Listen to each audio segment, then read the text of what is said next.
In this video, I'm going to do a deep dive on deviants, like what traits are actually good for each one, how to actually succeed with the fuse process. It's complicated, I know. And, of course, how to keep your deviants always happy, even without Rebecca, that cat, or that boring nutcracker. They'll stay at 100% mood and 100% power. Yeah, not entirely 100% all the time.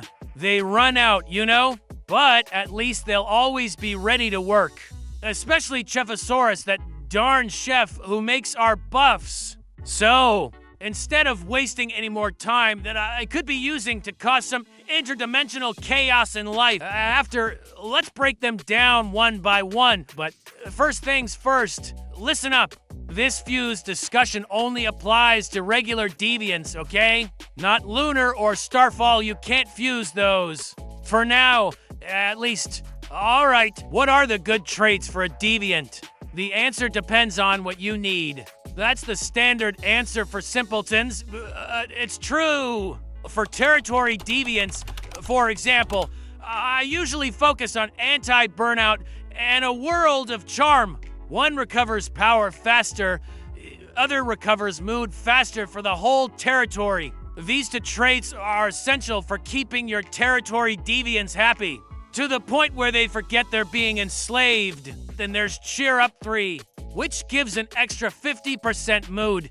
This is crucial for Chefosaurus, so its mood stays above 100%. No longer mood swings here.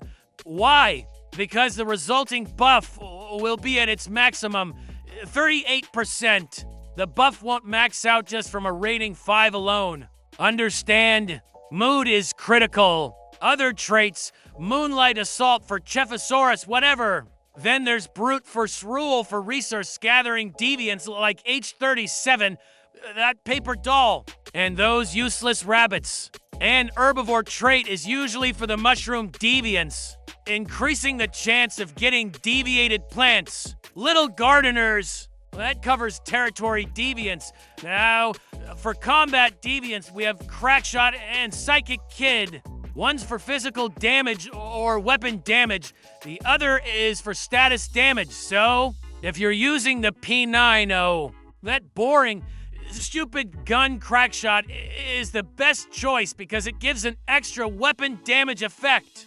Then, there's a question that always pops up from the unenlightened new viewers. Is Crackshot better than Lunar trait? The answer is nitrogen monoxide. Lunar is still the best for overall damage. It gives straight up extra damage when you sync with it, and the amount is slightly higher, 7.5%. Meanwhile, Crackshot only activates if you actually summon the deviant. If it's still dormant, the extra effect isn't active, and the damage it gives is only 5%. On damage alone, Crackshot is indeed to 0.5% smaller than Lunar, but there are two other traits that make it, well, decent. Power Rewind 2 and Moonlight Assault. Power Rewind 2 makes power recovery 10% faster, and Moonlight Assault makes both mood and power recovery even faster at night. If you're constantly spamming Forsaken, which you should be. For farming L and clean deviants, then the combo of Crackshot, Power Rewind 2, and Moonlight Assault is a great choice. That extra to 0.5% damage from Lunar becomes less appealing compared to the massive recovery benefits. What do you think? Is my opinion overkill, or do you regular humans finally get it? Comment below, alright? Just a quick side note. Some of those specialized traits, like Crackshot, will only transfer to combat deviants, and a world of charm will only go to Territory deviants. So, make sure you check that part before you even think about fusing, unless you enjoy wasting resources. So, how do you make your fuse successful? Getting rating 5 and activity 5 every grinder's dream complete with the perfect traits? In my case, I usually duplicate those special traits as much as possible. At least 5 duplicated traits for insurance. Then, combine them with the target deviant. Example, I want to make an ultimate H37 with anti-burnout. Cheer up 3 and brute force rule. First, increase anti-burnout. If you don't have the trait, the market is the answer. There's definitely someone selling it. Buy it directly from the market or from the chat world. Yeah, the place where all the scammers gather. Make sure the target deviant is correct or you'll get scammed. I won't help you if that happens. Or you could also farm these special traits from Forsaken Anne. You would get some extra L and a few other resources that might be useful later.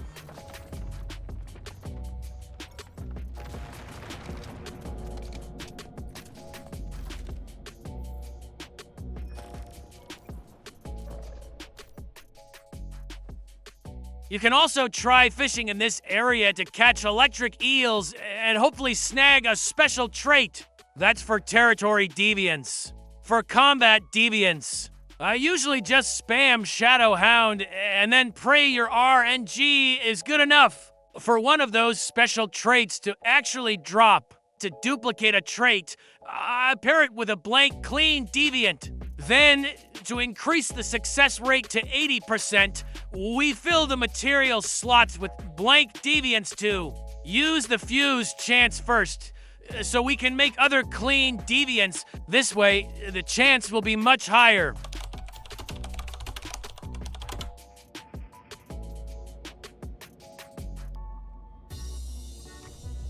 After anti-burnout is done, move on to Cheer Up 3 and Brute Force Rule.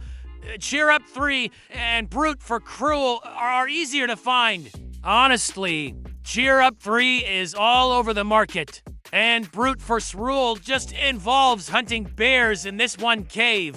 Once the base is secured, anti-burnout and Cheer Up 3 Brute Force Rule. It's time to fuse, and pray you get good RNG. At this stage, focus on the success of the fuse first. Even if it's not 5 yet for rating and activity, it's fine. We still need to multiply the traits. If the anti-burnout and Cheer Up 3 Brute Force Rule fuse succeeds, the next step is to multiply it or at least get 3 deviants with the same traits. Then you transfer them to your target deviant like H37. If the rating still isn't 5, you can still fuse it with another deviant that has a rating 5.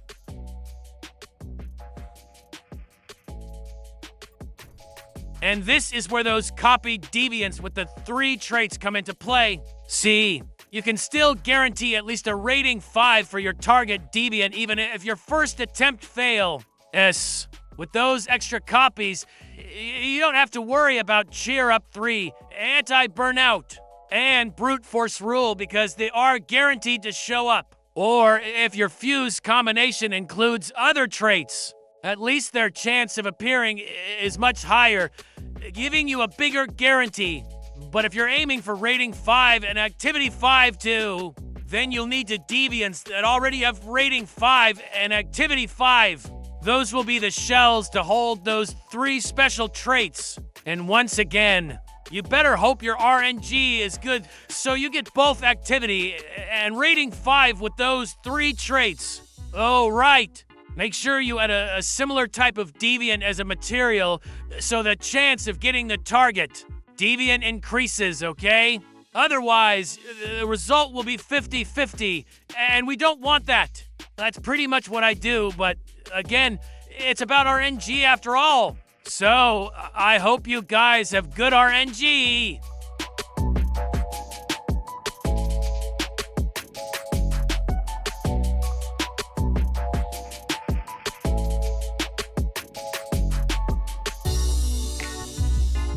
How do you keep your deviants always happy, especially Territory Deviants even without Rebecca, the cat, or that pathetic nutcracker?